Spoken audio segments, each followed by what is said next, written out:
बोलिए राधा रानी सरकार की जय। जय श्री राधे, जय श्री कृष्ण। सभी भक्त श्रद्धालुओं को YouTube के माध्यम से राधा अष्टमी के पावन पर्व पर आप सभी भक्तों को कुछ मुख्य बातें। आज राधा रानी का प्राकट्य उत्सव है। राधा अष्टमी के पावन पर्व पर सभी देशवासियों को राधा अष्टमी की हार्दिक शुभकामनाएं। जय श्री राधे, जय श्री कृष्ण। किशोरी राधा रानी का जन्म वृंदावन के पास 84 कोस के मध्यस्थ रावल गांव में किशोरी राधा रानी का जन्म हुआ। राधा रानी भगवान श्री कृष्ण की आराधनीय शक्ति है। एक भू शक्ति है और एक श्री शक्ति है, और किशोरी राधा रानी जय आह्लादनी शक्ति है। एक प्राण दो देही राधा कृष्ण सनेही, ये दो शरीर विद्यमान हैं, पर इन दोनों में एक ही प्राण है। आज सभी देश भर में बरसाने में राधा रानी का प्राकट्य उत्सव बड़ी धूमधाम से मनाया जा रहा है। कृष्णेन राध्यते यस्य सहा राधा कृष्ण, कृष्ण की सदैव आराधना करने वाली हैं, उसी को हम राधा कहते हैं। राधा सदैव भगवान श्री कृष्ण का ही भजन करती हैं। जिस समय ऐसी कथाएं चल कर के आती हैं, भगवान श्री कृष्ण जैसे ही बांसुरी बजाते थे, राधा रानी किशोरी जी मटकी रख कर के पनघट पर यमुना के तट पर जल भरने के लिए जाती थी। और उसी समय क्या हुआ, भगवान श्री कृष्ण की जैसे ही बांसुरी बजी थी, और उसी समय राधा रानी अपनी सुध भूल गई, और उसी समय मटकी फूट गई है। कई बार ऐसा होता कि राधा रानी को सुध भूल जाती हैं और मटकी टूट जाती है। कई ब्रजवासी कहते कि राधा तू तो कृष्ण के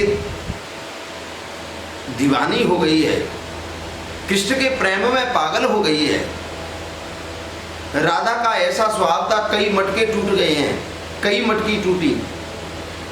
कभी क्या करती है, कुमार के पास चल करके जाती है राधा रानी किशोरी जी, स्वर्ण के महाराज आभूषणों को रख करके, और जैसे ही मटकी लेकर के आती है, भगवान श्री कृष्ण की जैसे ही बांसुरी बजती है, और उसी समय क्या हुआ कि राधा रानी अपनी सुध भूल जाती हैं और मटकी टूट जाती है।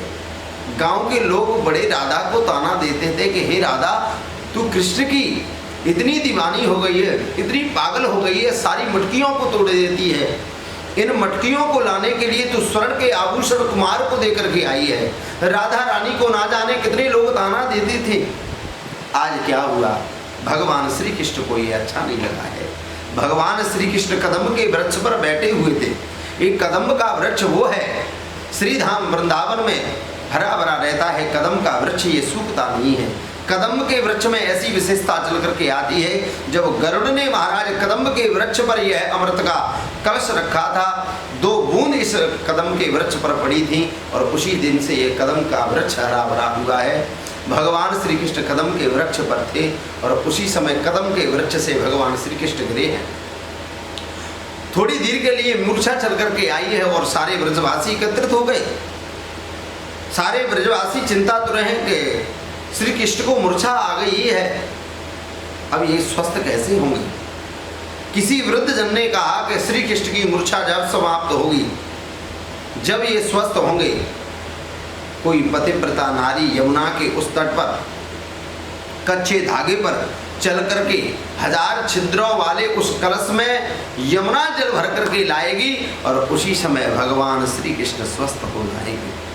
सभी ब्रजवासियों ने कहा, हमारे गांव में एक पतिव्रता है जो अपने पति की बड़ी सेवा करती है, और उस पतिव्रता नारी को लेकर के आई है। जैसे ही पतिव्रता नारी चल कर के आई है, कच्चा सूत बांध दिया गया है यमुना के तट पर प्यारे।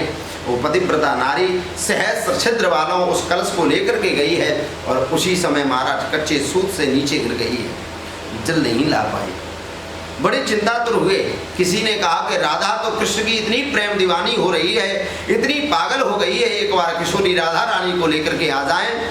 अगर राधा रानी इस यमुना के तट पर कच्चे सूत पर चल करके बीच धारा से जल भर करके लाएगी तो उसी समय कृष्ण महाराज स्वस्थ हो जाएंगे। आज किशोरी राधा रानी को कच्चे सूत पर चलाया गया है।